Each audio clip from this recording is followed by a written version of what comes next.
Bismillahirrahmanirrahim. Assalamualaikum warahmatullahi wabarakatuh.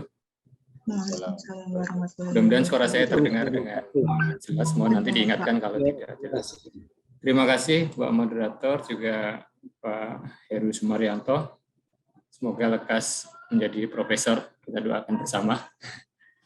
Dan selamat atas meluncurnya acara Profesor Talk yang sudah memasuki seri kedua. Mudah-mudahan ini bisa langgeng gitu, rutin setiap bulan ini kata beliau lagi, dan bisa menghadirkan diskusi-diskusi yang sangat penting dan bermanfaat untuk kita semua, khususnya di bidang kelautan dan perikanan pasca panen gitu ya, produktivitasnya dan seterusnya. Dan alhamdulillah hari ini Profesor Talk kita untuk seri yang kedua ini akan diisi oleh Profesor Dr. Hari Eko Irianto. Sebagian besar sudah mengenal beliau juga mantan kepala balai saya dulu lama bertahun-tahun. Dan tadi disampaikan juga oleh Pak Heru dengan reorganisasi institusi litbang di Indonesia, jadi peneliti-peneliti di kementerian lembaga yang kami dulu di KKP harus bermigrasi ke Badan Riset dan Inovasi Nasional.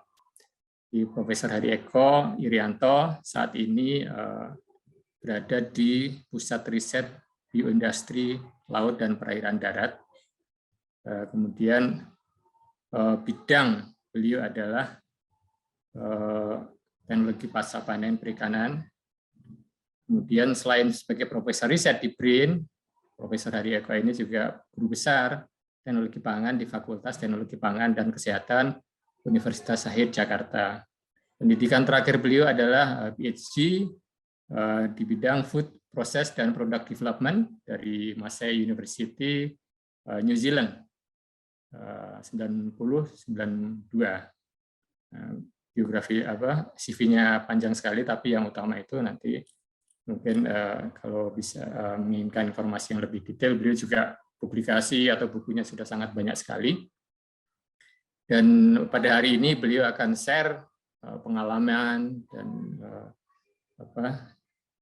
ilmu-ilmu terkait dengan optimalisasi pemanfaatan sumber daya perikanan melalui produk bernilai tambah. Ini akan sangat penting buat kita, juga teman-teman yang mahasiswa mungkin untuk nanti memilih program penelitian, tugas akhir, dan seterusnya, maupun juga teman-teman peneliti juga yang akan mengembangkan atau fokus di bidang pemanfaatan sumber daya kelautan dan perikanan dimanapun berada khususnya. Jadi Prof. Hari Eko itu pengantarnya, waktunya 1 jam kurang lebih sampai 11.15 nanti. Dan kepada Bapak Ibu yang sudah bergabung, kita ucapkan terima kasih. Pertanyaan bisa disampaikan melalui chat atau nanti raise hand setelah paparan. Dan untuk mempersingkat waktu, kita persilakan Prof. Hari Eko untuk menyampaikan paparannya. Silakan, Prof. Terima kasih. Assalamualaikum warahmatullahi wabarakatuh. Pertama saya mengucapkan terima kasih ini Pak Heru Sumaryanto, adik kelas saya di Fakultas Teknologi Pertanian PB.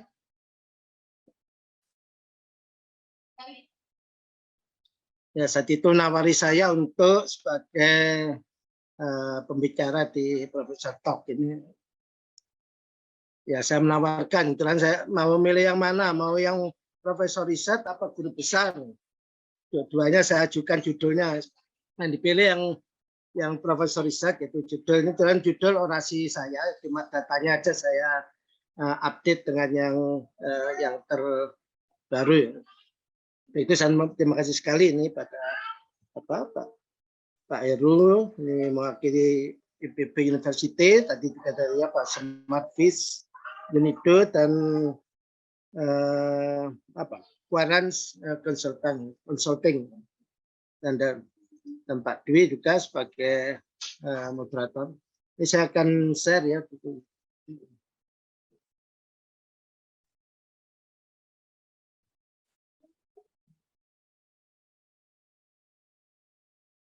Ini kelihatan slide saya. Ya. Lanjut, Pak, kelihatan jelas. Terima kasih. Ya, sebelumnya saya tuh memperkenalkan dulu ya, tadi sudah sampaikan. Sekarang saya pindah di BRIN, itu di bawah Organisasi Riset Kebumian dan Maritim. Ini saya di Pusat Riset Bioindustri dan Bioindustri Laut dan Darat. Ini pusatnya ada di Lombok. Itu enaknya di BRIN itu meskipun pusatnya di Lombok, saya bisa ngantor di Jakarta, jadi nggak harus kerja di Lombok. Begitu juga untuk labnya, saya tuh bisa nge-lab dimanapun di lab-lab yang di bawah BRIN. Jadi saya nggak perlu ke Lombok, walaupun pusat saya ada di sana. Ya, kita pun diberi keleluasaan untuk milih pusat riset, misalnya di pusat riset Bioindustri Laut dan Darat ini kalau saya misalnya nggak cocok, ya nggak terasa, ya bisa pindah. Ya, termasuk teman-teman di Selipi itu hampir sebagian besar pindah di sini ya. Mungkin teman-teman pada kenal, teman-teman itu sebagian besar pindah di sini, di sebagian itu berpencar seperti Pak Duyitno ini, beliaunya berpencar ke di pusat riset teknologi pangan ya.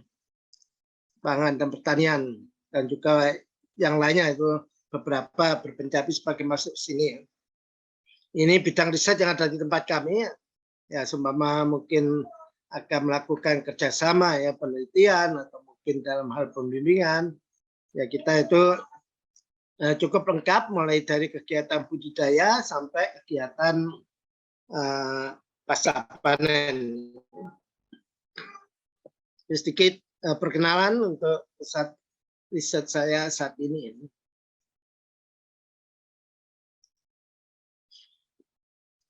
Nah, ini outline yang saya sampaikan ya, nanti untuk kegiatan kali ini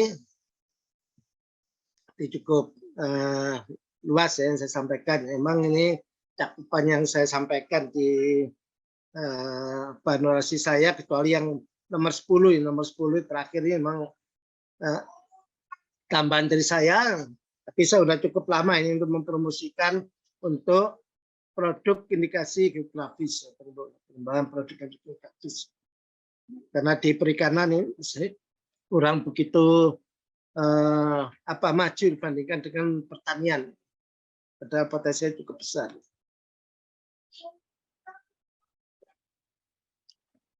Ini sebagai latar belakang ya, saya kira teman-teman paham betul ini ya, tentang potensi kita, terutama dari perairan, di mana wilayah kita 2/3 itu adalah perairan, ya. Baik perairan teritori maupun perairan ZEE, perairan ZEE. Jadi cukup luas ya, 6,4 juta kilometer persegi. Dengan panjang pantai 108.000 km ini menunjukkan potensi yang sangat baik untuk budidaya ya. Apa itu tambak, budidaya laut, istilahnya kita bisa memanfaatkan pantai yang ada di kita ya. Ya memang kalau kita lihat sekarang yang banyak juga terjadi persaingan dengan kegiatan yang lain ya, seperti pariwisata, mungkin juga pelabuhan dan pembangunan yang lain. Tapi secara prinsip sebenarnya perikanan itu mempunyai potensi yang sangat bagus. Ini dari sumber daya ikan, ini laut ya, sumber daya laut ini berdasarkan Capman terakhir, ini potensinya cukup besar ya, 12,01 juta ton per tahun dengan nilai GDP itu 8,6 juta ton per tahun. Jadi potensi kita cukup besar. Ya, semoga ini bisa kita pertahankan. Ya, memang dibandingkan Capman sebelumnya terdapat sedikit penurunan ini dibandingkan sebelumnya. Ya, ini harus kita pertahankan ya, dengan berbagai dengan cara pengelolaan penangkapan yang baik. Saya kira itu merupakan program dari Kementerian Kelautan Perikanan ya, dalam penataan penangkapan ya.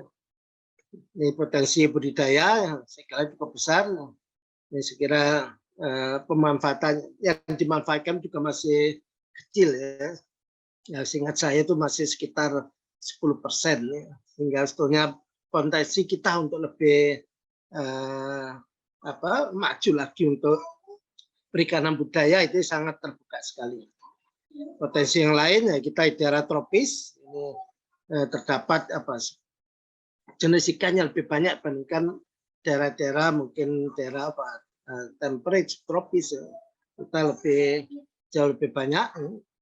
Tapi dari segi jumlah itu karena banyak jumlahnya sedikit kan ruangannya kan segitu-gitu juga ya ruang lautnya. Tapi jenisnya banyak mungkin harus dibagi lain dengan yang di mana? Yang di temperate.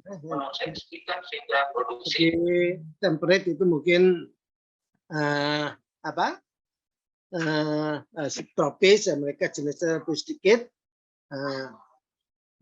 Tapi masing-masing itu jumlahnya banyak. Itu kira-kira membedakan dengan kita.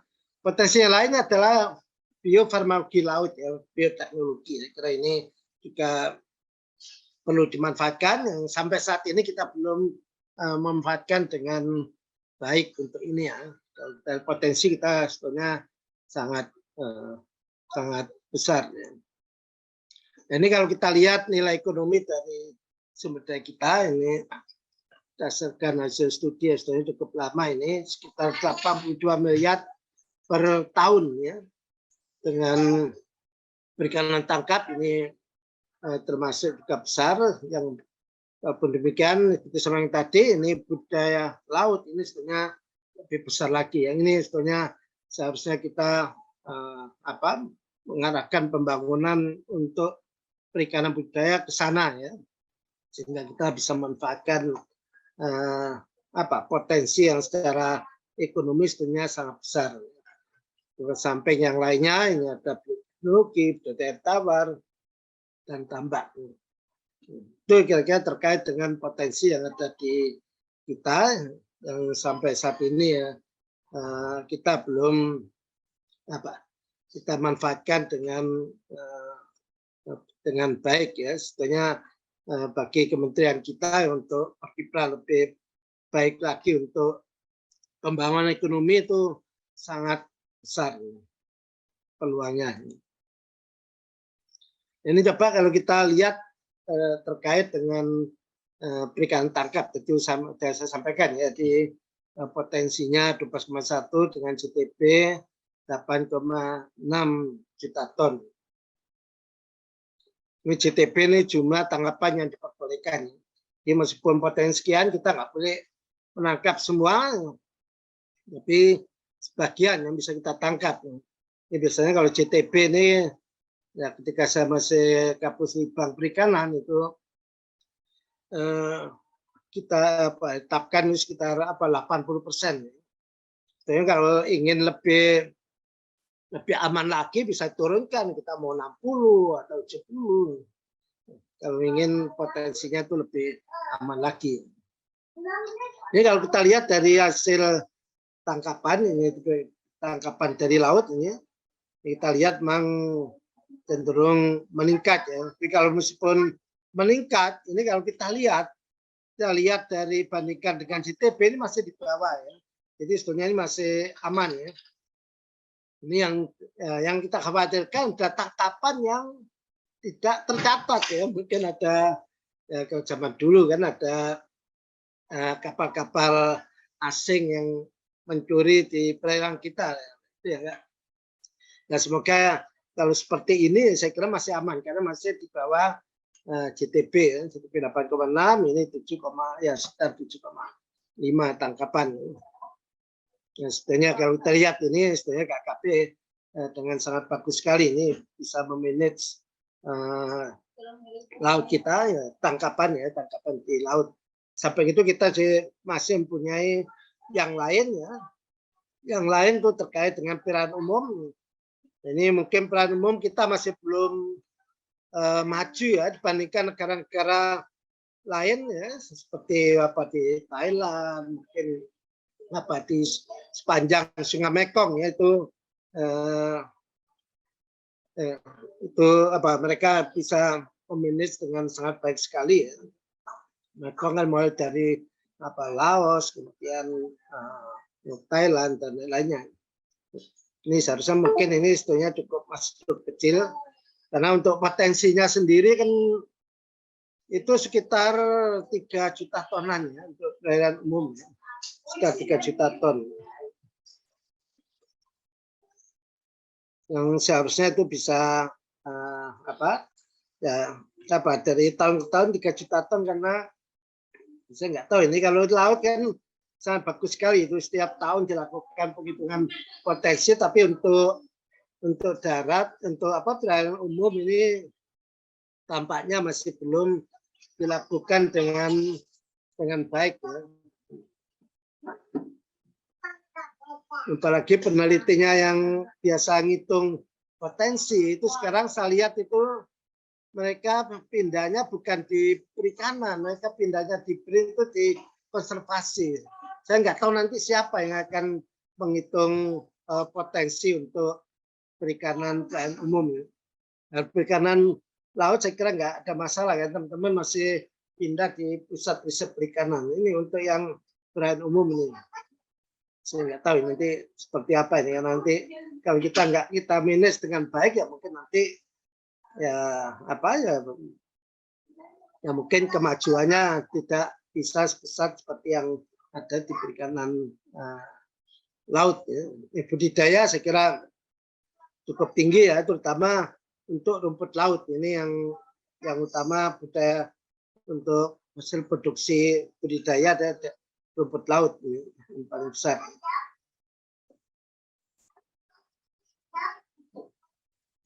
Ini sebagai gambaran aja untuk tangkap tadi bisa saya gambarkan ya.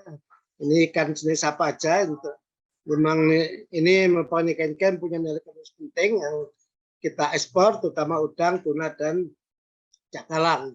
Perairan umum ini udang dan ikan seperti ikan patin dan lainnya. Yang budidaya, ini saya kira ini udang masih cukup tinggi ya, samping kemudian ikan nila, ikan lele, ini kontribusi terhadap tangkapan itu cukup besar. Ya. Nah ini gambaran untuk perikanan dunia. Perikanan dunia seperti apa? Sebenarnya kalau kita lihat sebenarnya tidak jauh beda dengan kita ya. Tidak beda dengan kita ini, yaitu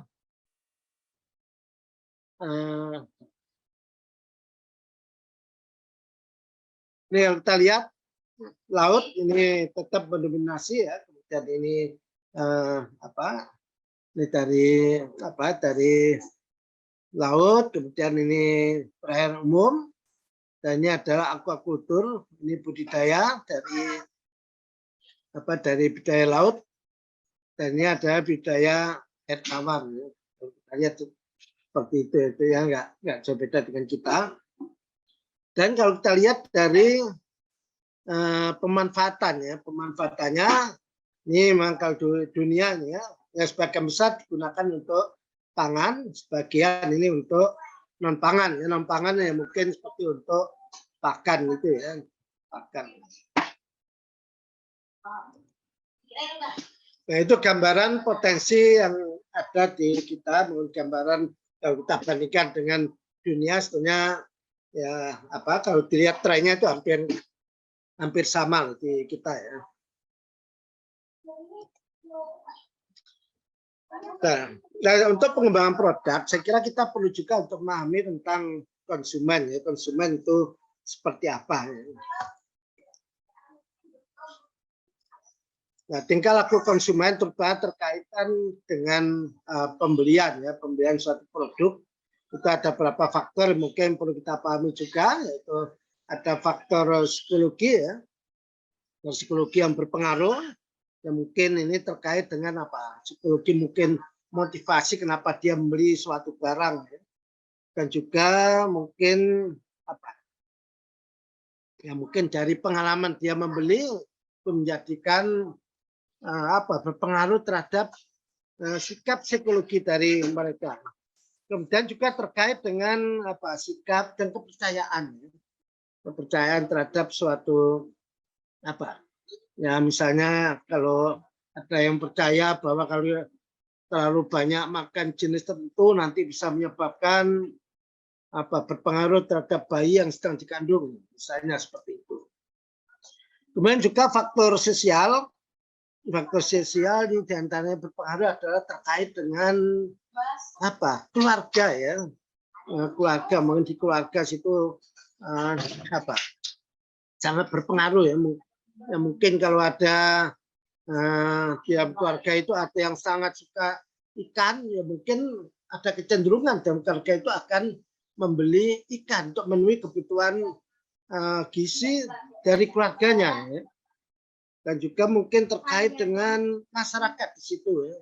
Masyarakat pun mungkin juga berpengaruh. Kalau kita hidup di tengah masyarakat yang suka ikan, ya mungkin kita akan tertular untuk suka makan ikan. Mungkin juga status sosial kita di situ ya, akan berpengaruh. Kemudian terkait dengan faktor budaya. Nah, faktor budaya ini terutama saya kira mungkin seperti tradisi ya, mungkin tradisi yang ada di masyarakat itu yang secara turun menurun mungkin akan berpengaruh ya, seperti misalnya orang dari Makassar sangat suka ikan kan memang di sana masyarakatnya suka sekali ya untuk makan ikan. Nah, lain mungkin dengan orang Jawa, saya baru suka ikan ketika bekerja di perikanan. Ya, masa orang perikanan nggak suka ikan kan lucu ya. Di situ ya akhirnya saya juga suka makan ikan. Faktor personal ya mungkin terkait dengan mungkin terkait dengan pendidikan, mungkin terkait dengan pendapatan, mungkin juga berpengaruh termasuk juga gaya hidup.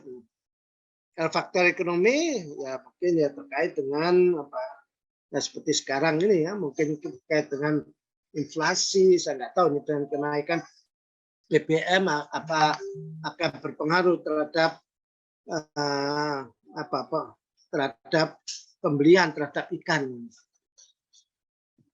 Tapi mungkin malah suplainya mungkin malah berkurang ya karena mungkin nelayan mungkin kemampuan untuk membeli bahan bakar mungkin berkurang atau apa. Tapi saya kira pemerintah sudah memikirkan ya dengan ada subsidi yang mungkin yang dikhususkan untuk para nelayan kita. Ya hal semacam ini akan mempengaruhi terhadap konsumen di dalam membeli ikan. Yang lain adalah mungkin ya tujuan dari konsumen untuk hidup itu seperti apa ya? Ya misalnya ya mereka mungkin ingin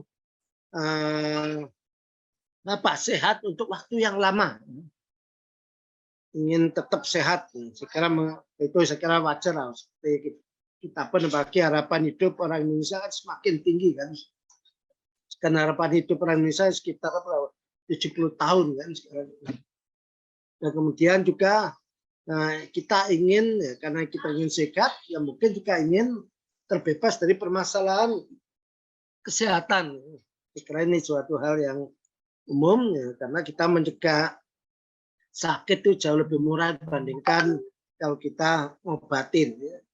Misalnya kalau kita terkena penyakit tertentu ya terkait penyakit jantung aja ya.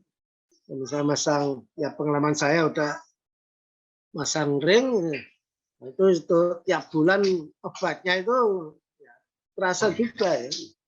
Mungkin kalau kita dulu rajin itu mungkin saya orang perikanan kurang rajin minum omega 3 kan.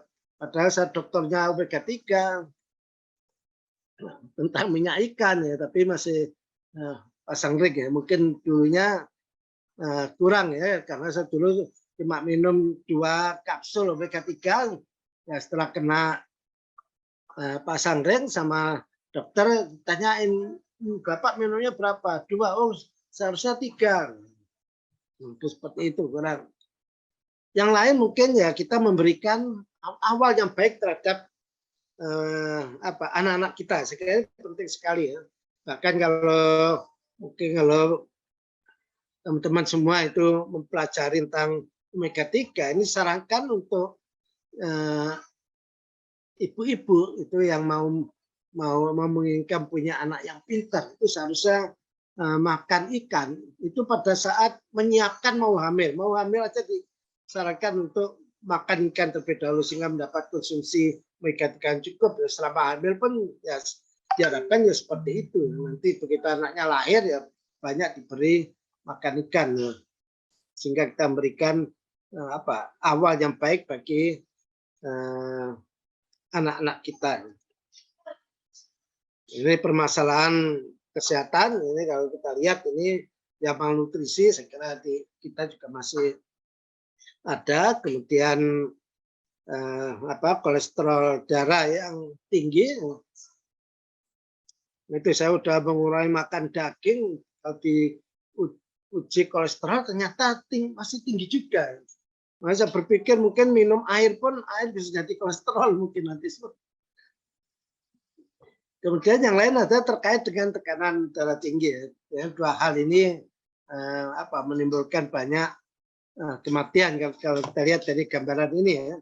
Jadi orang yang kurangan gizi pun ini yang mati sampai 10 juta. Ini yang gizi lebih, yang pakai makanan enak ini pun juga 15 juta yang meninggal. Ya, saya kira keseimbangan dalam mengkonsumsi itu sangat diperlukan ya. Kalau kita lebih misalnya makan makanan banyak kolesterol ya mungkin kita harus banyak makan makanan yang supaya kolesterol begitu masuk tubuh kita, terutama di pencernaan supaya cepat buang sehingga kita mungkin perlu banyak makan makanan yang membuat masa feses kita itu besar ya sehingga cepat dibuang ya. Sehingga perlu makan makanan yang berserat. Ini terkait permasalahannya ada di kita, ini stunting. Ini saya kira juga kaitannya dengan gizi ya. Ini sampai Pak Presiden ini berkali-kali mengingatkan. Ini sampai ini diharapkan tahun 2024 itu stunting turun.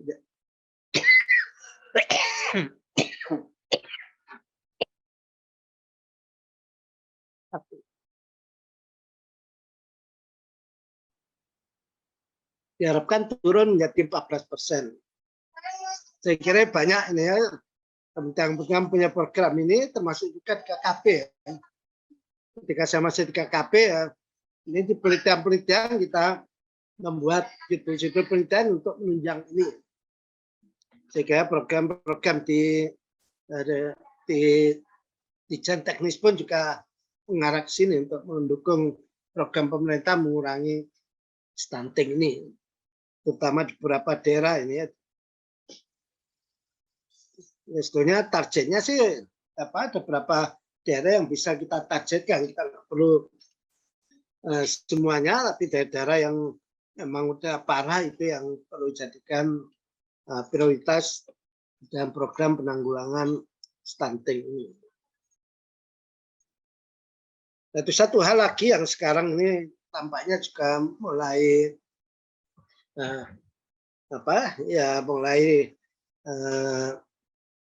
dilakukan oleh banyak kalangan.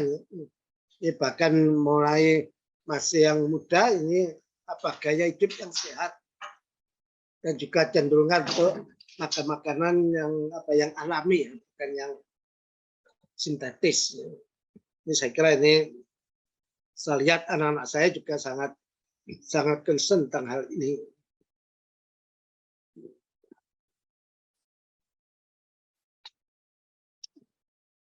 Ini satu hal lagi yang terkait dengan consumer market. Ini pasar untuk produk yang produk yang dibeli oleh konsumen tapi tidak untuk dijual kembali, jadi untuk dikonsumsi. Saya kira ini merupakan hal yang penting, jadikan sasaran bagi kita. Nah, tentu kita harus memahami untuk konsumen kira-kira apa sih yang membuat mereka itu mau membeli produk kita. Saya kira itu juga perlu kita pahami tentang hal ini, terutama terkait dengan apa ya, membuat produk kita menarik. Kalau dia mengeluarkan uang jumlah sekian, kira-kira apa manfaat yang mereka peroleh terkait dengan kesehatan dan lain-lainnya. Mungkin itu perlu kita pahami. Ya, ada special atribut ya, makanan yang halal seperti kita. Ya. Ini pertimbangan konsumen membeli produk, antaranya untuk kesan secara fisik yang utama, ya. Fisik makan produknya, ya mungkin fisik terkait juga dengan kemasannya. Maka di dalam pengembangan produk bisa diarahkan pada dua hal, yaitu pertama terkait dengan produknya, yang kedua terkait dengan kemasannya. Itu ya sebetulnya dua hal itu yang bisa dilakukan. Ya. Terus yang ketiga terkait dengan pelayanan, ini saya kira penting sekali ya.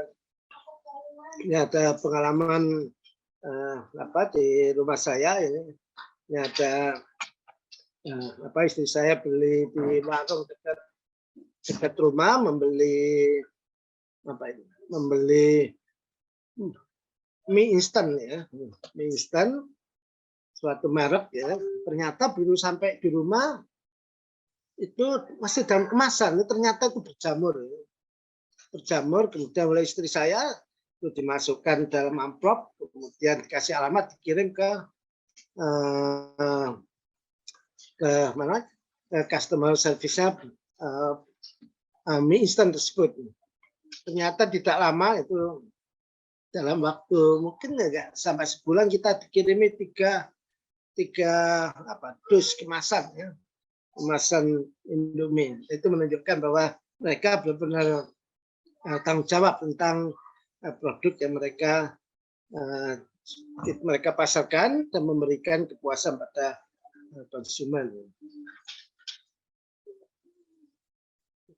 Kalau kita lihat tentang tren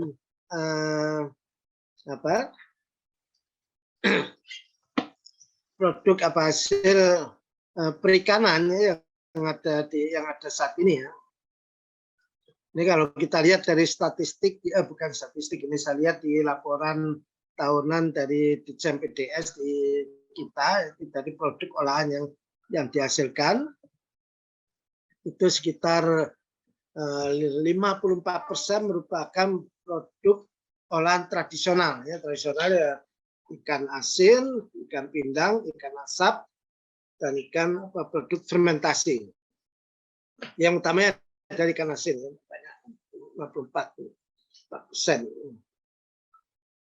Sisanya merupakan ikan beku, ikan kaleng misalnya. Kemudian kalau FAO ini sekitar 56% ikan dan produk perikanan dunia pasarkan dalam bentuk olahan. Ini dalam bentuk frozen, preserve, dan food ini ya. 56%. Ini mungkin bisa kita jadi pedoman kalau kita mengembangkan produk. Ya, mungkin saya nggak tahu kalau produk tradisional apa kita pertahankan. Mungkin kalau ikan asin mungkin ikan asin yang kering ya, ikan kering mungkin ya asinnya jangan terlalu asin barangkali ya kalau itu dalam pengembangannya mungkin. Ini gambarannya nih ya, di kita untuk produk olahan ini jumlahnya 7.146. Masih anu lah ya, tadi kan untuk produksinya kita kan 24 juta ya, untuk 4 juta, 9 juta rumput laut, 15 juta ton untuk ikan, ya, masih masuk akal ini ya. Yang kita lihat ya semakin lama memang semakin meningkat ini ya olahan yang ada di kita ya. Berarti ini teman-teman PDS cukup berhasil ini untuk menggeser dari pemasaran dalam bentuk segar menjadi olahan. Dan juga kalau kita lihat ini upinya ya, upinya ini sebagian besar adalah UKM. Ya. Saya kira mungkin kalau kita ingin ingin mengembangkan memperkenalkan teknologi, mungkin UKM bisa jadikan salah satu sasaran ya. Ya ada kemungkinan ya produk sekian itu adalah kontribusi dari teman-teman UKM. Ini kalau di dunia, ini kalau kita lihat ini yang apa? Ini dalam bentuk live, fresh, dan kit. Ini dalam bentuk bukan olahan. Kemudian ini beku, ini bukan olahan, ini olahan. Kemudian ini yang penggunaan awetan kemungkinan garam. Nah, kalau kita lihat ini yang dalam bentuk tradisional, kira sedikit ya, ini istilahnya yang tradisional di dunia. Kalau kita lihat tren pengembangan produk pangan,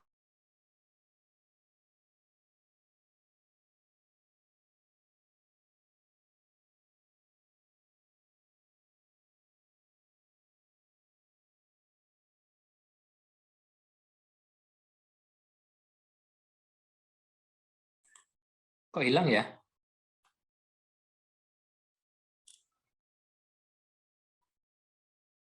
Sepertinya ada masalah dengan sinyal, Pak. Terputus ya? Iya, Pak.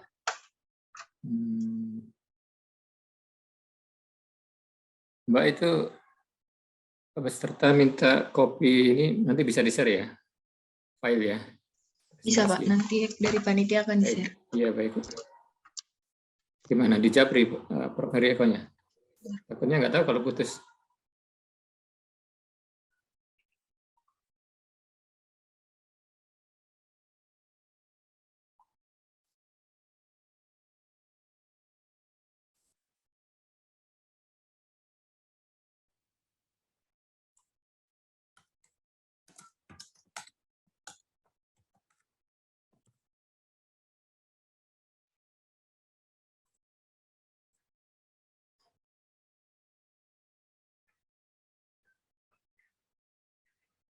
Mohon maaf Bapak Ibu, sepertinya Prof. Heri Eko koneksinya terganggu ini. Saya sudah coba WA. maaf Pak Dwi, udah sih.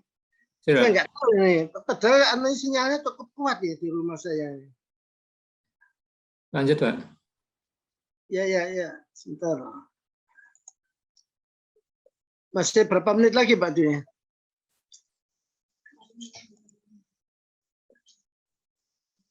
Sekitar 20 menit Pak. Menit udah, saya cepat masih banyak. Ya kalau kita lihat tren dari pengembangan produk yang saat ini memang saya sengaja saya kelompok-kelompokkan cuma 3 ini yang mungkin saya bisa sampaikan. Yang pertama, tren makanan kesehatan termasuk pangan fungsional ya, termasuk food supplement yang bisa di sini. Kemudian tren produk yang terjamin keamanannya, dan terakhir tren produk halal. Ini untuk tren makanan kesehatan. Ini saya kira untuk kita di perikanan ini kontribusinya saya kira bisa diberikan sangat nyata ya, karena produk perikanan atau ikan dan rumput laut itu ya, bisa menjadi sebagai sumber protein ya, dengan komposisi asam amino yang sangat lengkap ya, asam amino esensial terutama ya. Kemudian asam lemak tak jenuh jamak ini terutama adalah EPA dan DHA ya.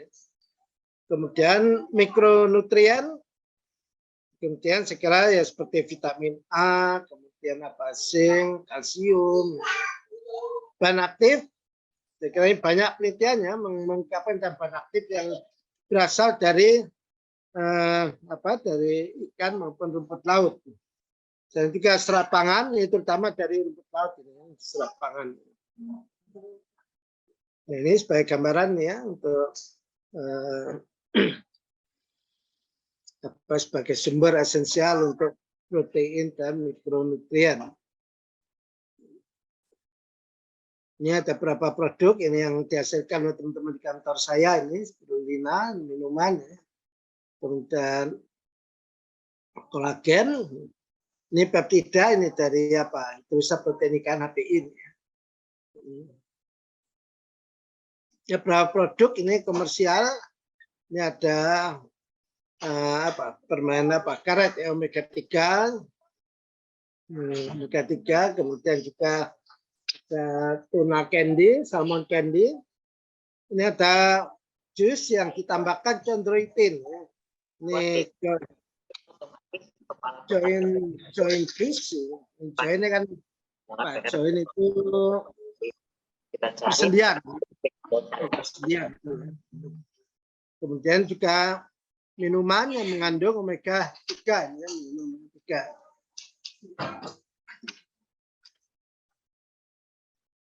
Ini tren produk jaring keamanannya, saya kira ini juga salah satu perhatian termasuk oleh KKP yang saya kira sekarang sudah cukup bagus ya, bagus karena penolakan terhadap produk ekspor kita ya, semakin kecil dibandingkan dulu-dulu ya, cukup besar ya.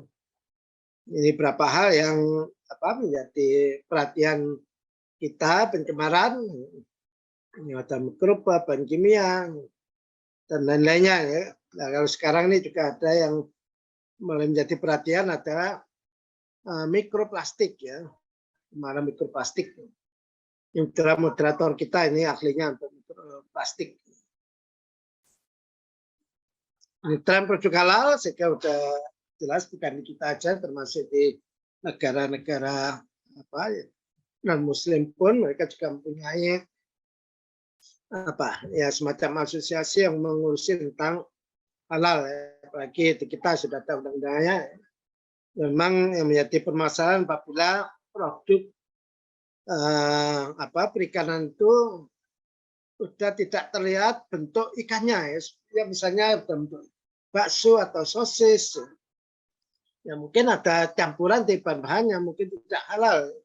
Ini mungkin harus perlu dideteksi misalnya dengan menggunakan uji DNA. Kemudian kebetulan ini moderator kita nih Pak Duyatna ini merupakan ahlinya di sini juga untuk penentuan adanya pemalsuan dalam produk perikanan.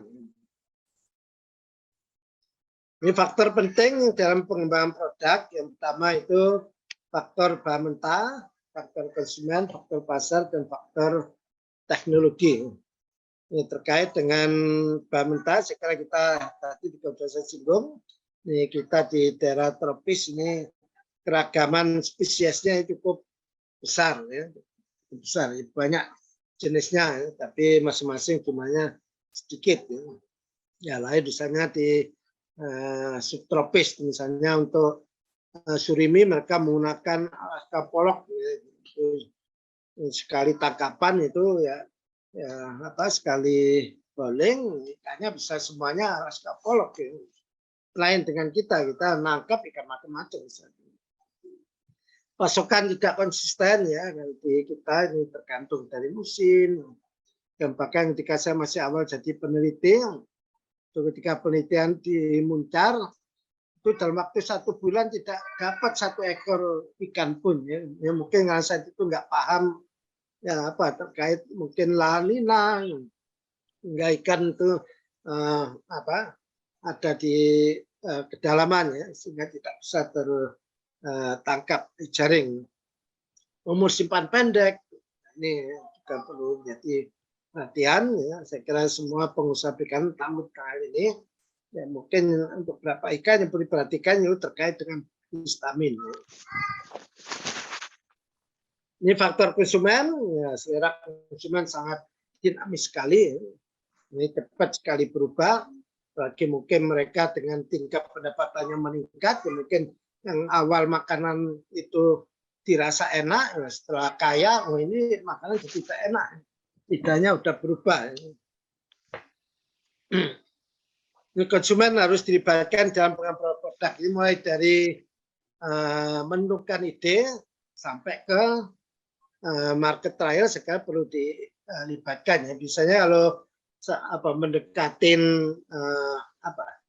akhir dari pengembangan produk itu nanti jumlah dari konsumen terlibat akan semakin banyak. Ini faktor pasar, nah ini ya perlu pencermatan untuk melihat di dalam pengembangan produk kalau kita salah mengambil keputusan yang nanti akan menimbulkan kerugian bagi kita dan menjadi keuntungan bagi kompetitor kita. Jadi peluang pengembangan produk dapat dilihat dengan melihat gap, ya. Itu terutama untuk produk baru. Ini orang-orang banyak berhasil mengembangkan produk ya karena melihat gap kebutuhan dari konsumen. Ya. Ini faktor teknologi. Saya kira ada teknologi yang sudah tersedia dan harus direkayasa. Nah, yang harus direkayasa terutama untuk produk-produk yang produk baru, ya, produk baru yang dimana kita perlu mengembangkan mulai dari awal. Nah, ini biasanya memerlukan biaya yang cukup besar dalam produk, ya. Jadi karena mungkin produknya di pasaran nggak ada, belum ada produk baru, sehingga nanti kalau kita mengembangkan produk baru ya termasuk dengan peralatannya. Makanya dalam pengembangan produk ya kita juga ada pilihan mengembangkan produk dengan berbasis pada peralatan yang sudah ada di pabrik kita, yang sudah kita miliki. Sehingga nanti ketika produksi kita nggak perlu mengadakan alat lagi, tapi memanfaatkan alat yang sudah ada.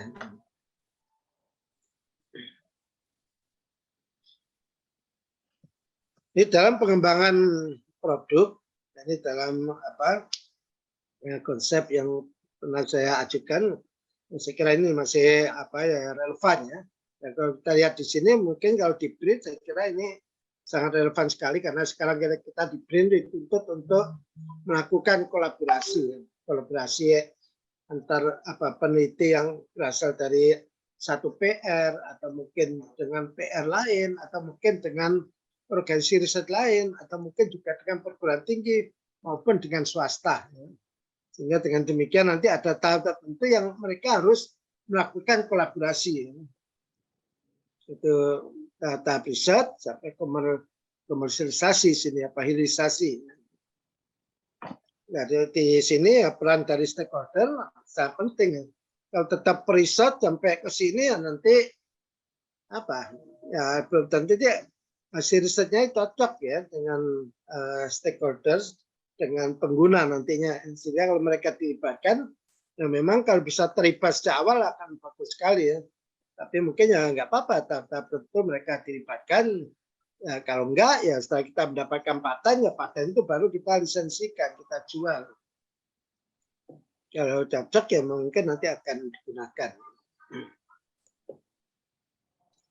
Nah, pengembangan produk, ini kalau menurut saya,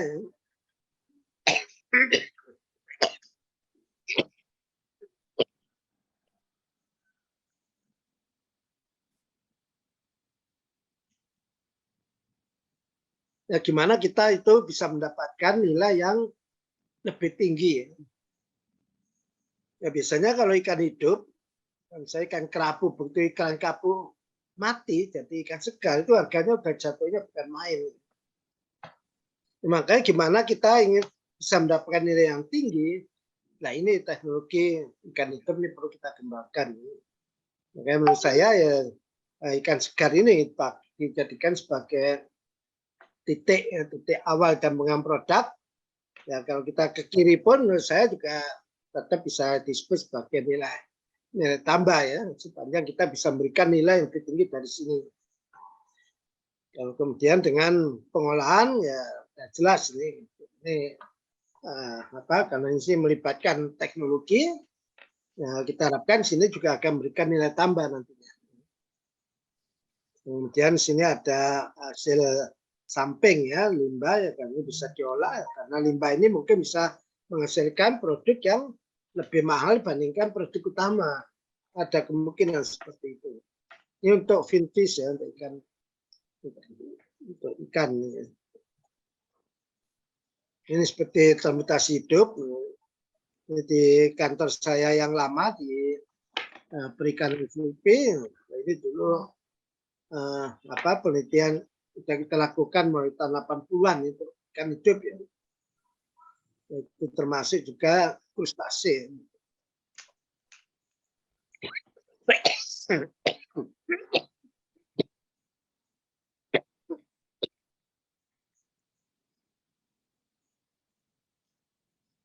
produk kolam berbasis surimi, saya kira ini udah teman-teman perikanan saya kira paham sekali tentang ini ya. Ini untuk krustase. Jadi kita dulu lobster yang mengembangkan gimana untuk mengangkut dengan sistem kering itu tanpa menggunakan air ya. Ini teknologi yang dikembangkan oleh teman-teman ya, menggunakan media serbuk gergaji. Ini piting bisa dipasarkan kepada hidup atau dikalengkan. Ini dari pengalengan ini kita bisa mendapatkan cangkang yang bisa kita olah menjadi kepiting getosa.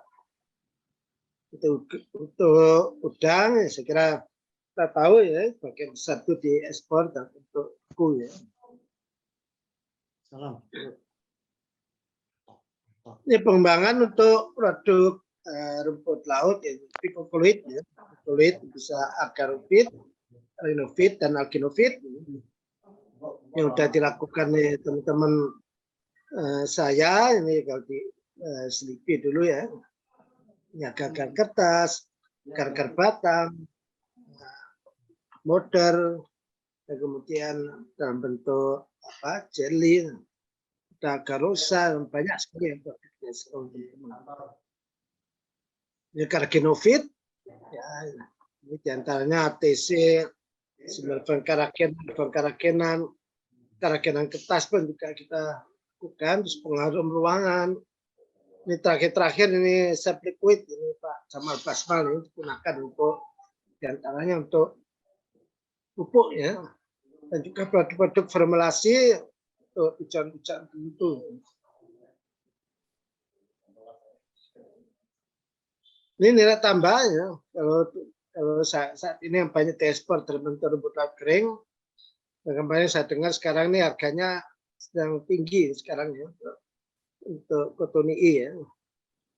Ini kita lihat ini nilai tambah yang kita peroleh ya. Ini kita lihat di refined karakenan cukup tinggi. Ini kalau dari segi nilai ya, saya nggak tahu mungkin ini harus diperhitungkan juga terkait dengan rendemen ya.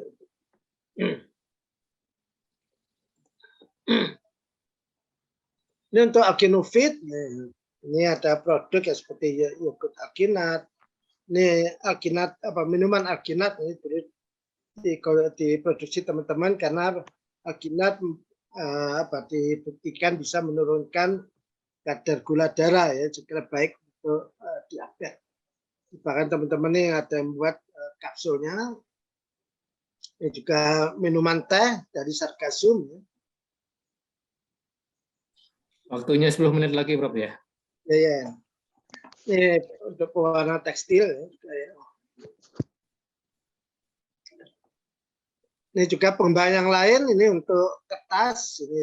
Ini orang dari Korea dulu ya. Saya pernah ketemu di Seoul, dia di Busan ya.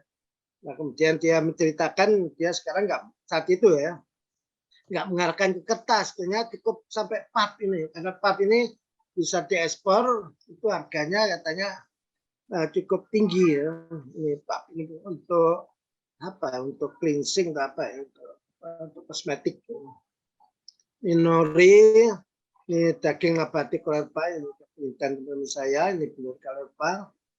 Ini saya baca, ini ada wine dari seaweed, ini di Jerman. Ini pengembangan dari hasil samping, ya. Samping ini jenis hasil samping. Ini hasil samping dari pemanfaatan sumber daya, sisa kegiatan industri, produk ikutan, dan produk pada saat puncak musim ya, dan sisa pemasaran. Nah ini diantaranya ya, kalau yang hasil samping pemanfaatan sumber daya ini HTS ya, sampingan. Ini sebenarnya ikannya sangat bagus kalau tangkap walaupun sampingan kemudian diawetkan dengan bagus, ini seharusnya cocok untuk surimi, tepung ikan, dan produk olahan tradisional. Yang lain, ini hasil penelitian teman-teman kami di SLIPI, ini berbagai macam jenis kulit yang kita sama. Ini kita ngerjakan ini mulai saya belum masuk di SLIPI ya, tahun 70-an. Karena penelitiannya ngeklaim dialah orang pertama kali menyamak kulit ikan ya di Indonesia. Karena saat itu masih belum ada. Saat itu kita bergerak pada ikan cucut, ikan hiu. Jadi sekarang berbagai macam kulit bisa kita sama. Ini dari kulit dan tulang, ini bisa buat gelatin, kolagen. Nah, ini dari kolagen, ini kalau kita lihat ini bisa digunakan untuk membuat casing ya. Casing yang halal ya. Ini kulit cangkang kepiting dan kulit udang ya, ditingkasan supaya banyak teman yang paham tentang ini. Di samping ikutan, ini misalnya adalah minyak ikan ya. Minyak ikan segera manfaatnya cukup banyak, ini bisa untuk farmasi, pakan, pangan dan non pangan. Dan ini kalau kita lihat dari data FAO, ini sebagian besar minyak ikan itu ternyata digunakan untuk keperluan aquacultur, untuk budidaya, mungkin untuk pakan, ya, sebagai sumber energi, dan juga sebagian digunakan untuk keperluan konsumsi manusia. Ini pembangunan produk fortifikasi, sebetulnya dari produk perikanan bisa digunakan sebagai fortifikan maupun sebagai vehicle-nya ya, yang nanti kita fortifikasi. Nah, kita dari produk lemak dan bahan aktif mungkin ini yang bisa kita gunakan. Ya, ini sebenarnya ini kita nggak menyadari, ini sebenarnya merupakan produk fortifikasi seperti kerupuk ikan, kerupuk udang, gitu ya. Rempeyek, apalagi kalau terinya diperbanyak, ya sekarang sebenarnya bisa menghasilkan produk yang proteinnya tinggi. Ya, ya teman dari Padang nih, banyak renyuak, ini kita ikan semua ini, yang ikan yang ditangkap di Danau Maninjong. Ini Gunung Kidul, ini ada maringle, ini ditambah ikan lele, ini dipasarkan, rumput laut, ini digunakan pada kue untuk meningkatkan serat maupun yodium. Ini di Gunung Kidul ada produk patilo, tambahkan patilo rumput laut ya, sehingga nanti produknya lebih renyah. Ini berapa produk yang dihasilkan? Ini ada mie ikan, kue, titik, ini brownies ikan. Ya. Ini kita memperkenalkan di terakhir itu kita perkenalkan di Tanah Bumbu. Sampai sekarang itu menjadi salah satu produk oleh-oleh dari sana. Ini juga produk ekstrusi tambah ikan. Ini ikan kaleng yang tambahkan medium minyak ikan. Karena ikan kaleng kan dengan daya pre-cooking itu minyaknya kan kita buang. Nah, sebenarnya yang itu ya ikan di minyak ikan kaleng itu omega 3-nya lebih rendah. Sebenarnya mungkin kalau kita ingin membalikan omega 3-nya ya mungkin perlu kita lakukan penambahan minyak ikan. Ini berapa produk ini brownies yang di Tanah Bumbu ini bisa kita temukan di restoran-restoran di sana. Hasil teman-teman perkenalkan. Ini ada kerupuk kalsium, ini produk lainnya yang hasil penelitian kita. Ini seperti tortilla itu ya. Ini produk yang pengembangan non konvensional, misalnya juga ini penting ya, yang perlu dilakukan karena belum banyak dilakukan. Ini biasanya berbasis bioteknologi, terutama untuk sumber daya kelautan perikanan belum banyak mendapat perhatian kita. Ini biasanya memiliki nilai tambah yang tinggi. Ini ya.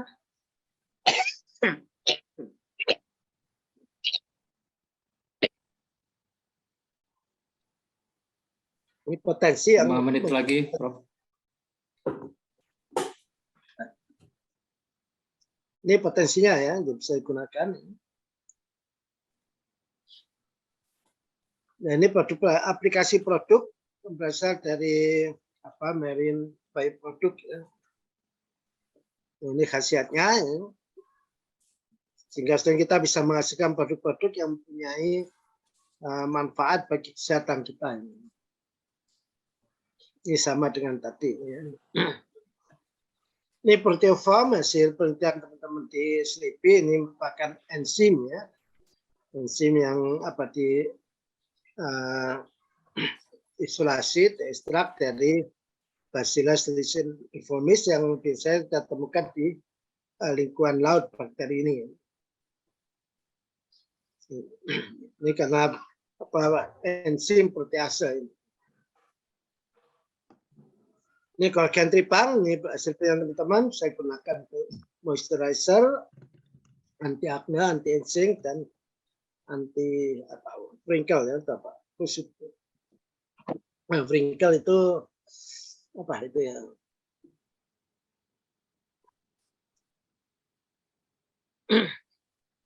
Ini tripang, ini hasil penelitian dari teman-teman, ini bisa digunakan untuk steam monocare ya produknya, ya tahu juga digunakan untuk ini mereka menamakan bahan baku Astra Skin ya. Ini bisa untuk mengencangkan dan membuat kulit glowing. Ya ini nggak ada kerutan di wajah, dan wajahnya menjadi lebih cerah. Ini saya kira cocok untuk ibu. Bapak juga mau. Ini produk-produk lain yang dikembangkan teman-teman untuk termobroplastik, ini untuk kitosan ya, buat produk termobroplastik. Ini juga rumput laut termobroplastik ya. Termobroplastik ini bukan seperti edible film ya. Di sini nori ya. Ini peptida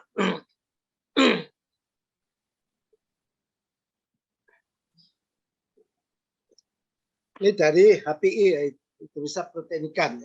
Ini pemanfaatannya karena ini proteinnya kan udah bagus sekali kan, rantainya udah lebih pendek, ya sangat bermanfaat bagi kesehatan. Ini untuk makanan bayi, untuk biskuit macam-macam, dan bisa buat pil. Ini untuk bakto agar fukoidan, ini transfukosantin. Sekali ini juga sangat bagus nih manfaatnya untuk antiinflamasi, anti tumor, anti diabetes. Ini dari rumput laut. Hasil penelitian teman-teman juga. Nah ini nggak kalah pentingnya adalah produk tradisional menurut saya. Tradisional ini perlu diperbaiki karena citra yang kurang baik ini ya. Yang baik ini yang perlu kita balikkan. Ya diantaranya sanitasi. Ini harus kita buat seperti ini. Ada hasil kerja teman-teman di SLIPI dulu ya, meyakinkan orang sehingga mereka mau merubah seperti ini, termasuk ini juga ya. Dari seperti ini, akhirnya mereka bisa mendapatkan SKP. Kalau seperti ini nggak akan mendapatkan SKP. Ini produk-produk ini saya kira dari Ibu Eka itu Boyolali ini ya. Nah ini untuk produk tradisional mungkin bisa kembangkan dengan menggunakan pola UFO, one village, one product seperti ini ya. Ini kan asap ini yang ada di Demak. Ini Kampung Lele Boyolali, ini ada di Kediri. Nah, ini sebenarnya produk tradisional Jepang tapi dengan kemasan yang bagus. Ini Cikua, ini kan menarik buat anak-anak kemasan seperti ini. Ini Kamabuko. Bagi ini kemudian ini adalah pemain bola terkenal di Jepang ya, kemasan menarik dengan kemasan seperti ini. Ini saya kira produk tradisional Jepang yang mereka bisa membuatkan pasar ya, saya pernah lihat di Kagoshima pasar khusus untuk eksekusi. Ini terakhir ya menurut Pak Dwi, ini produk indikasi geografis. Saya kira penting bagi kita perikanannya karena kita tidak berkembang cukup baik untuk ini ya. Padahal sebetulnya tidak susah. Ini produk geografis adalah Ini faktor lingkungan geografis, faktor alam, faktor manusia. Kombinasi keduanya bisa menghasilkan suatu reputasi kualitas karakteristik dari suatu produk. Ya, ini yang kita klaim, ya seperti kita patenkan lah ini. Ini sampai saat ini baru cuma ada 3 ini ya, kitab perikanan. Lain dengan pertanian, ya. Kopi ada kopi Kintamani, kopi Gayo, kopi apa, kopi aja udah banyak. Nah ini baru Bandeng Asap Sidoarjo ini karena di lokasi tersebut kalau ikannya itu ikan bandengnya bisa menghasilkan ikan asap dengan rasa khas di situ. Itu kekhasan daerahnya itu ikan uceng Temanggung, ikan sidat Marmorata di Poso. Ini kemarin ini saya dengar ada ikan bawis bontang, tapi tampaknya ini berhenti di tempat karena tampaknya dinas katanya ini kurang mendapat dukungan ya. Udah dapat dukungan kuat dari pabrik pupuk di sana ya. Sayang sekali ini. Ini pengalaman ini sebenarnya kita lebih dulu Indonesia memperkenalkan untuk IG produk ya untuk pertanian sekarangnya. Tapi seperti Thailand, Vietnam, mereka cukup cepat ya. Nitrasi udang haulok ini mereka sampai bisa diekspor ya, dengan adanya ditetapkan sebagai produk indikasi geografis. Nah, ini yang lain ini kecap, ini di Vietnam juga.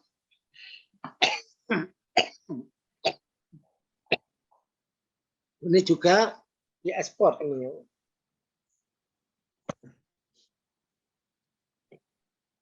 Ini di Grimsby di Inggris untuk ikan asap. Ini aja negara majunya mereka perlu untuk mendaftarkan untuk IG-nya indikasi geografis. Nah mungkin ini bagian terakhir di proyek saya. Kalau kita lihat ya, ini hambatan dalam pengembangan produk perikanan. Ya kalau kita lihat di lapangan ya ketersediaan bahan mentah secara kualitas dan kuantitas. Ini makanya kerja keras sudah dilakukan oleh teman-teman di Dijen PDS, terutama dari Direktorat Logistik ya, dan juga yang terkait dengan bina mutu akan mendapatkan bahan baku yang cukup untuk industri perikanan. Ya. Terus tingginya keragaman jenis sumber daya ini kadang-kadang juga merepotkan ya, sehingga dulu ketika kita kekurangan ikan untuk ikan pindang kita sampai import dari Cina ya. Makanya ketika saya lihat di satu pengolah di Raja Timur, saya lihat ikannya kok sipit-sipit ya, ternyata ikannya itu import dari Cina. Masih terbatasnya industri pengolahan perikanan memiliki tim pengembangan produk ya. Lain dengan produk produk yang lain ya. Kalau di perikanan namanya pengembangan produk belum begitu menjadi perhatian ya. Lain seperti mie instan ya, ada salah satu merek yang bisa mulai hari Senin sampai Senin lagi makan sehari 3 kali dengan mie instan dengan rasa beda-beda. Lain dengan kita ya. Ini sebagai penutup aja ya. Ini perlu dijamin ketersediaan bahan mentah bagi kelangsungan dan perkembangan industri pengolahan. Jadi kita mengembangkan suatu produk, ternyata bahan yang kita butuhkan itu nggak ada. Itu mungkin akan menyebabkan pengusaha mungkin bisa kecewa di sini. Ya. Penelitian pengembangan produk perikanan bernilai tambah perlu dilakukan terus-menerus. Jadi setelah kita mendapatkan suatu produk, bukan berarti kerja kita selesai.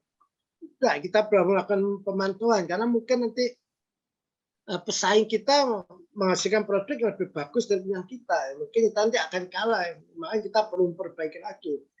Jadi pengembangan produk merupakan suatu kerjaan yang terus-menerus harus dilakukan. Ini perlu kajian mendalam terhadap produk nilai tambah yang masih diimport. Ya. Ini terutama ini ada beberapa produk masih diimport, ya mungkin ini yang kalau bisa kita menggunakan berdasarkan bahan baku yang ada, kita coba kita buat tiruannya seperti dilakukan teman-teman di kan teman-teman saya itu membuat nori analog ya. Dari rumput laut kita yang ada. Dari Gracilaria mereka mencoba membuat nori, ternyata berhasil juga. Sekali itu, terima kasih. Assalamualaikum warahmatullahi wabarakatuh. Waalaikumsalam warahmatullahi wabarakatuh. Terima kasih banyak Prof. Eko. Ini materinya memang banyak sekali yang bisa di-share pada siang hari ini, sehingga terlewat 5-6 menit saya biarkan. Dan waktu kita juga masih cukup panjang untuk berdiskusi. Nah, semoga ini bisa kita manfaatkan, Bapak Ibu, yang mungkin profesinya bervariasi ya. Ada yang mahasiswa, ada yang peneliti, ada yang saya lihat dari Pemda, Dinas Kelautan Perikanan Daerah, atau akademisi. Ini bisa berdiskusi di sini untuk melengkapi apa yang kita dapatkan siang hari ini dari Prof. Eko. Silakan yang masih ingin bertanya nanti di raise hand boleh, atau di kolom chat juga boleh. Sementara ini sudah ada yang masuk satu pertanyaan di chat. Izin dari Pak Syahri dari Dinas Kelautan Luwu Timur. Luwu Timur ini di mana nanti? Saya nggak hafal. Jadi izin bertanya atau menanggapi bahwasanya masyarakat di daerah butuh teknologi rumahan. Saran untuk disebar teknologi perikanan yang sifatnya bisa dilakukan oleh ibu-ibu rumah tangga. Jadi tadi sebenarnya sudah disinggung sebagian apa yang bisa dilakukan oleh teman-teman peneliti di daerah, tapi mungkin untuk menjangkau wilayah Nusantara yang begitu luasnya mungkin belum banyak yang bisa didistribusikan teknologi itu atau didiseminasikan. Ini mungkin PR kita bersama, dan Prof. Eko juga masih kebetulan jadi peneliti utama. Nah, dan ini mungkin menjadi catatan. Silakan Prof. Eko nih atas tanggapan Pak Syahri mengenai terkait dengan diseminasi hasil teknologi yang mungkin dianggap belum optimal saat ini ya. Apalagi dengan BRIN ini gimana nih ke depan nanti? Ya. Terima kasih Pak Dwi dari Pak M. Syahri di Skanlu Timur. Sebetulnya kayaknya penasaran, nggak tahu pernah ke timur barat dulu. Sebetulnya banyak teknologi yang dikembangkan oleh teman-teman saya itu banyak merupakan teknologi yang sangat cocok diterapkan untuk industri rumah tangga, ya, industri rumahan. Ya, seperti tadi saya gambarkan untuk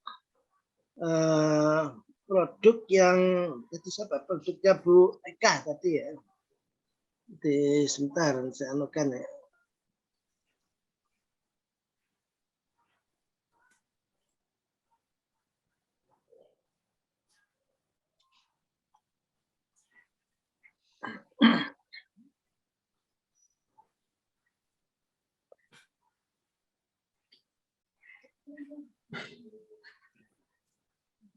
Nah, seperti produk ini ya, produk tik-tik nih ya.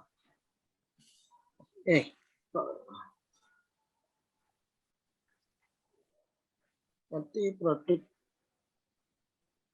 Nah, ini mungkin, nah ini salah satu contoh diseminasi kita. Ini kebetulan saya nggak tahu Ibu Eka ada di sini nggak? Ini Bu Eka dari Boyolali, beliau itu istrinya dari kepala desa saat itu ya. Itu tahun berapa? Mungkin sekitar 2010-an, 2010-2011 kita beliaunya itu saat itu dengan kelompoknya itu menghasilkan produk, bukan produk perikanan ya, perikanan. Kemudian kita memperkenalkan teknologi pengolahan beberapa jenis produk. Nggak salah seperti apa, abon, kemudian apa mungkin kerupuk juga saya lupa itu ya, beberapa produk. Nah, ternyata itu dengan kelompoknya berhasil sekali dan akhirnya berkembang menghasilkan berbagai macam produk dengan kemasan seperti ini. Dan bahkan Bu Eka-nya sendiri itu menjadi banyak diundang pakai daerah untuk melakukan pelatihan pengolahan produk perikanan, dan bahkan sampai ke Fiji dulu ya. Fiji ngajarkan teknologi terutama terkait dengan produk lele. Ini teknologinya tidak susah. Misalnya nanti bisa berhubungan dengan green. Green itu ada bagian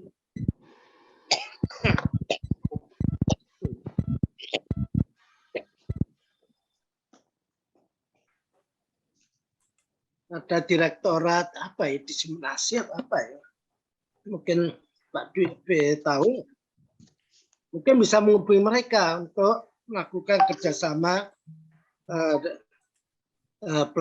semacam pelatihan untuk pembuatan produk-produk perikanan yang levelnya untuk skala rumah tangga. Kita banyak untuk itu ya. Jenis produknya juga banyak yang bisa kita tawarkan. Ini salah satu aja nih jenis produk ini. Karena istilahnya banyak produk yang sudah kita hasilkan. Ini tadi yang produk tik-tik tadi ya, tik-tik itu banyak sekali itu yang cukup berhasil. Kalau di pameran-pameran nasional, kalau ada yang namanya tik-tik, itu sudah pasti hasil pelatihan oleh teman-teman saya. Ini produk ini ya, tik-tik. Nah, yang nama tik-tik itu teman-teman yang beri nama itu. Oh, tik-tik. Ini banyak. Jadi kalau di pameran ini sampai berapa tempat itu stand menamakan apa produknya tik-tik. Kalau tik-tik pasti dari teman-teman ya. Nah, seperti brownies ini ya. Ini jadi apa ya, sekarang di Tanah Bumbu. Nah, tadi pagi saya cek dari produk yang kita perkenalkan di Tanah Bumbu yang saat ini cukup digemari, apa yang masih diproduksi sampai sekarang ini ternyata adalah brownies ini. Brownies ikan pating, kan sana ikan pating digunakan. Jadi mungkin juga kerupuk amplang itu kan istilahnya teknologi nggak terlalu susah. Nanti bisa ngubungi kayak itu aja direktorat apa? Ya, Direktorat Pemanfaatan Riset dan Inovasi. Pemanfaatan riset, ya, mungkin bisa hubungan dengan mereka. Nanti ya mereka nanti akan menunjuk kita. Ini kemarin kita pusat riset tempat saya melakukan diskusi dengan Brida NTB untuk rencana kerjasama. Ya, saya mempresentasikan beberapa jenis produk yang cocok untuk mereka, yang mungkin nanti bisa kita kerjasamakan berdasarkan potensi yang mereka punyai. Jadi kita harus tahu potensinya apa di sana. Ini kita sesuaikan dengan produk yang ada di kita, karena kadang-kadang ada komunitas tertentu di sana, kita belum ada teknologinya. Mungkin sebelum ke sana kita kembangkan terlebih dahulu, dilihat kecocokannya untuk diolah menjadi produk apa. Itu biasanya kita melakukan penelitian terlebih dahulu. Jadi kita bukan terus datang ke tempat dengan teknologi kita punya, kita harus tahu dulu informasi tentang potensi yang ada di tempatnya Bapak Ibu sekalian. Baru kemudian kita nanti memperkenalkan teknologi yang sesuai. Saya kira ini Pak Dwi. Baik, terima kasih banyak Prof atas informasinya, dan mungkin nanti Bapak Ibu yang butuh tindak lanjut bisa dilanjutkan dengan komunikasi di luar forum ini, dan juga mungkin juga dengan Quarens, kerjasama dengan Quarens ini juga saya lihat juga biasa melakukan pelatihan-pelatihan atau alih teknologi, nanti bisa ditindaklanjuti. Selanjutnya ada pertanyaan yang raise hand dari Pak Ardiansyah ini, BPIH. Tolong perkenalkan diri dulu Pak Ardiansyah, nanti sampaikan pertanyaannya. Namun titipan pesan untuk panitia terkait dengan paparan ini boleh di-share ya Prof ya, ke peserta ya. Paparannya. Silakan panitia. Ya, nggak apa-apa, silakan aja nggak apa-apa. Silakan Pak Ardiansyah. Ya, terima kasih Pak Moderator. Ya, suara saya didengar Pak? Lanjut. Bagus. Ya Pak ya. Selamat siang Pak Prof ya. Ya, cukup menarik ini Pak materinya. Sempat tadi saya menyimak mengenai dari mana Pak nih? Saya Ardiansa Pak dari Balai Besar Industri Hasil Perkebunan Makassar Pak, Oh, Kementerian Makassar. Perindustrian, ya Pak. Iya Pak, izin Pak ya. Tadi saya tertarik dengan materi Bapak yang mengenai asam lemak omega 3 dari minyak ikan. Tapi menurut saya sebenarnya sumber minyak asam lemak omega 3-nya menurut saya itu bukan dari ikan sebenarnya Pak. Dari beberapa jenis rumput laut, misalnya ada jenis ulva dan gracilaria, dan jenis ikan tertentu mengkonsumsi memakan rumput laut tersebut sehingga kandungan asam lemak omega 3 tersebut cukup ini ada di ikan. Itu menurut saya Pak. Nggak tahu kalau menurut Bapak gimana, karena secara ini kenapa kita Indonesia belum arah ke sana sampai budidaya jenis rumput laut tersebut yang sumber omega 3, sedangkan di luar negeri sudah ada beberapa negara sudah membudidaya itu bahkan sampai mengekstrak dari jenis rumput laut tersebut, misalnya Finlandia dan sebagainya. Terima kasih Pak. Baik, terima kasih pertanyaannya Pak Ardiansyah. Silakan Prof ditanggapi mengenai sumber baik dari ikan maupun rumput laut tadi gitu ya. Termasuk potensinya Indonesia sebagai sumber asam lemak omega 3 ini. Oh, masih banyak impor gitu juga. Ya, makasih Pak Ardiansyah ya. Saya kira memang untuk omega 3 bukan hanya dari ikan saja, itu dari terestrial pun juga ada. Makanya kalau kita lihat itu ada produk semacam bar itu ya, snack bar itu dari biji-bijian mereka mengklaim kandungannya omega 3-nya tinggi.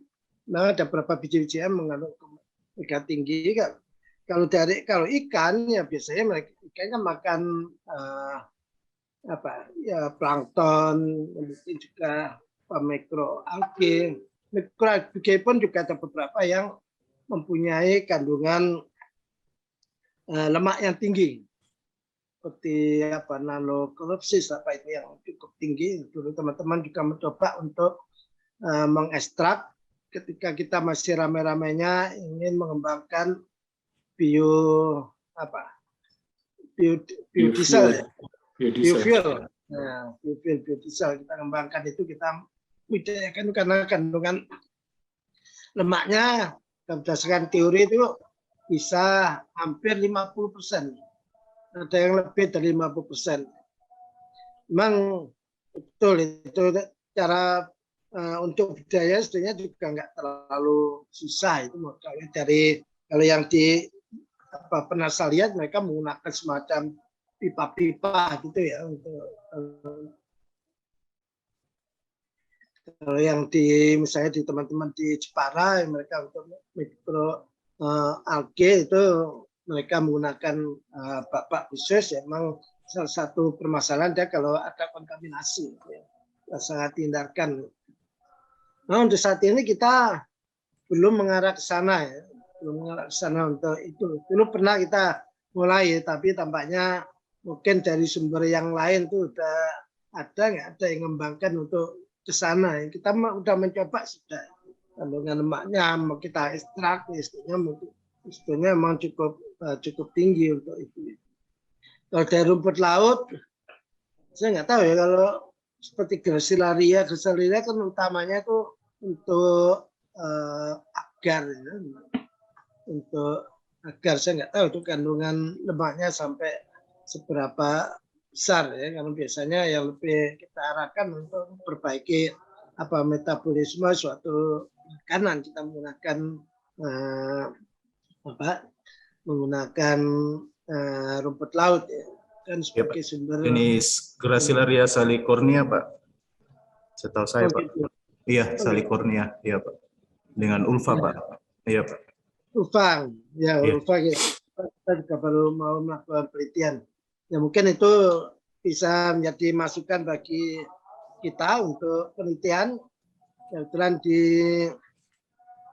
di pusat saya itu ada yang bagian emerging species, mungkin itu bisa dilakukan penelitian. Mas, selama ini kita kalau untuk rumput laut lebih mengarah untuk pemanfaatan glikokoloidnya ya, polisakaridanya yang kita manfaatkan. Ya, Pak. itu saya kira masukan yang bagus. Memang penelitian kita masih, ya saya sendiri juga menggantikan satir memang dari minyak ikan, ya.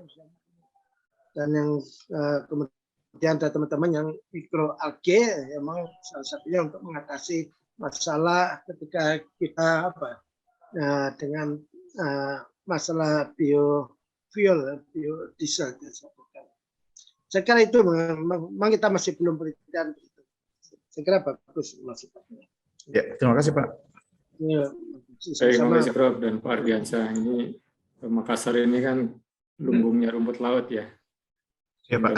Ke depan bisa jadi lebih variatif lagi pemanfaatannya. Tidak hanya diekspor dalam bentuk raw material misalnya, yang nilai tambahnya masih rendah.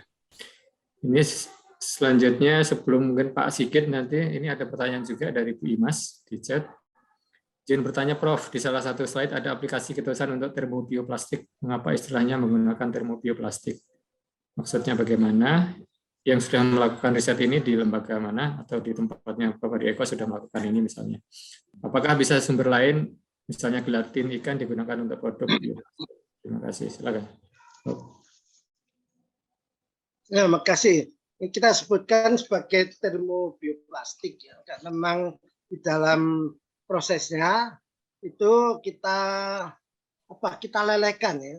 Jadi beda dengan pembuatan edible film. Kalau edible film kan campur dan dipanaskan, tapi polimernya nggak nyatu. Tapi dengan termobioplastik itu mereka menyatu. Awalnya sih kita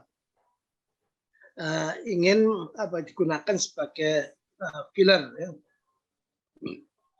Tapi ternyata cukup bagus juga kita pakai untuk itu.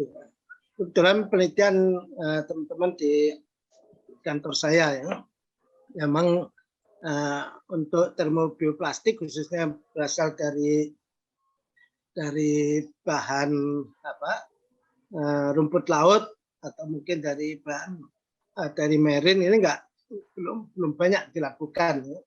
Ya kita mencoba itu karena kita biasanya kerjanya itu edible film.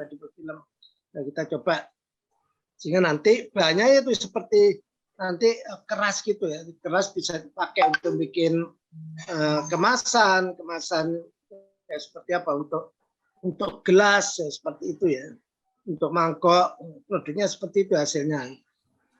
Dan yang lain saya kira bisa mungkin gelatin juga bisa dipakai seperti itu ya.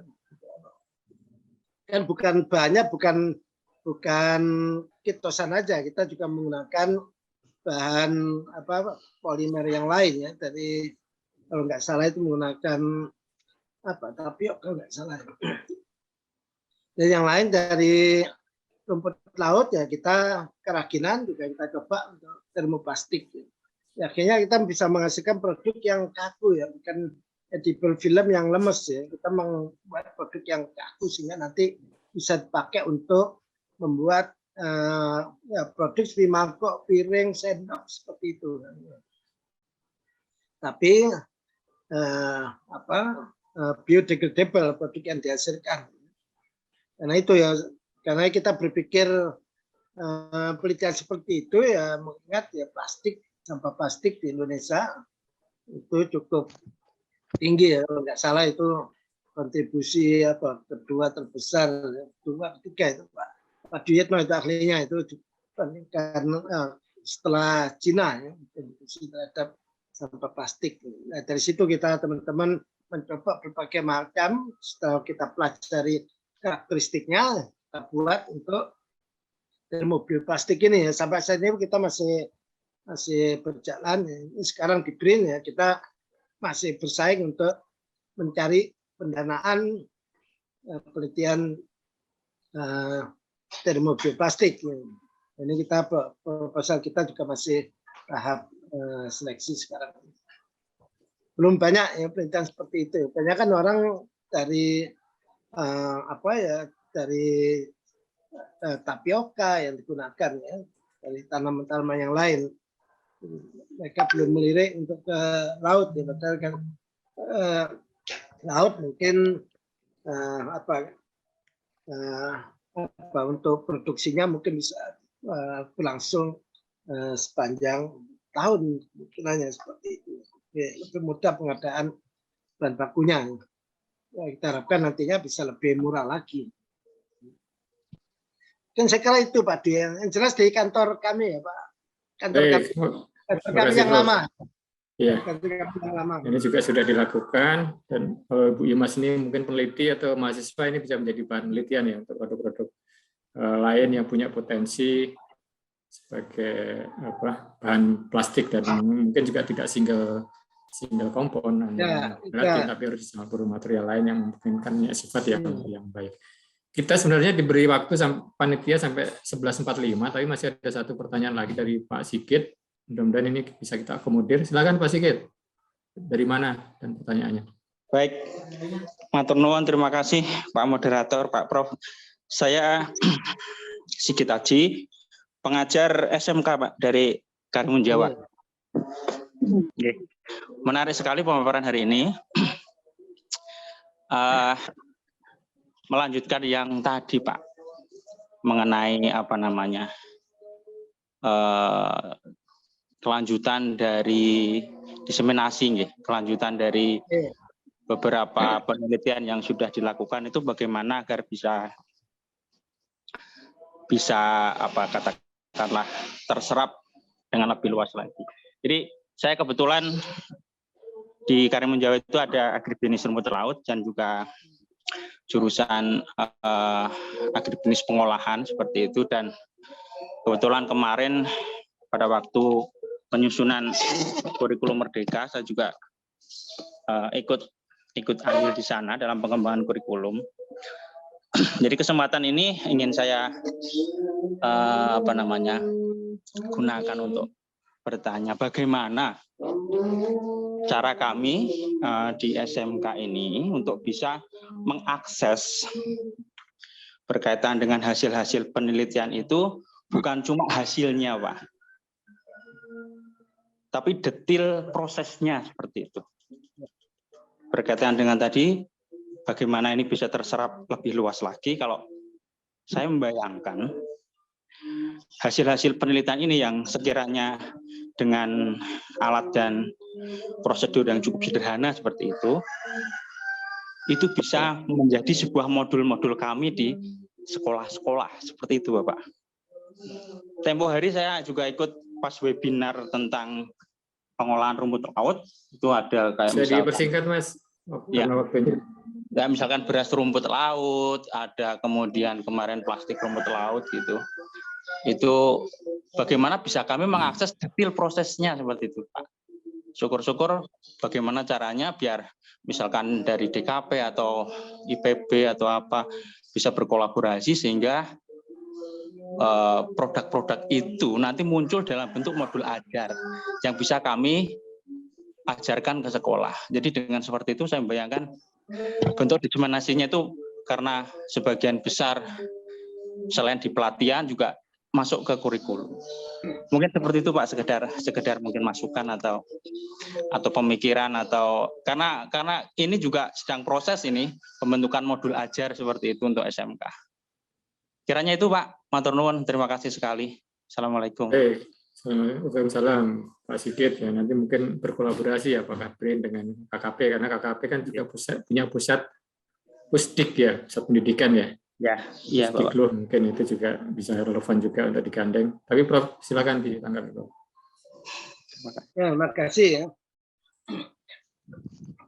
Kalau kita dulu masih di KKP, setiap kegiatan penelitian itu yang teknologinya udah siap untuk didiseminasikan, biasanya kita buat rekomendasi teknologi. Itu detail itu ya, itu cukup detail yang bisa termasuk perhitungan ekonominya itu ada.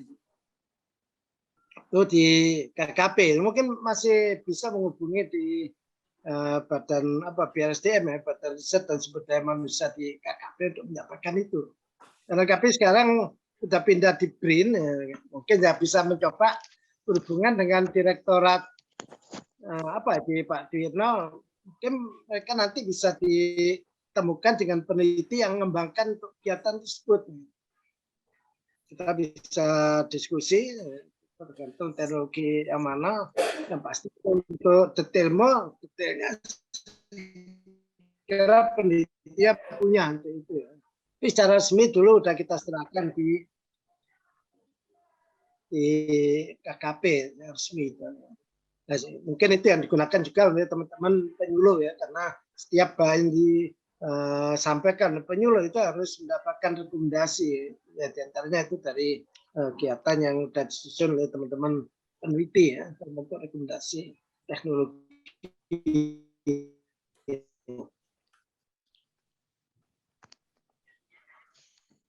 Putus, Prof ya. Bisa kita untuk simulasi pun kita menyampaikan teknologi yang luar biasa misalnya kaji ini ya. Mungkin bisa menghubungi apa ya Pak ya, itu seperti yang disampaikan bisa menghubungi BRIN atau bisa menghubungi KKP ya. Kalau perlu ya itu Pak.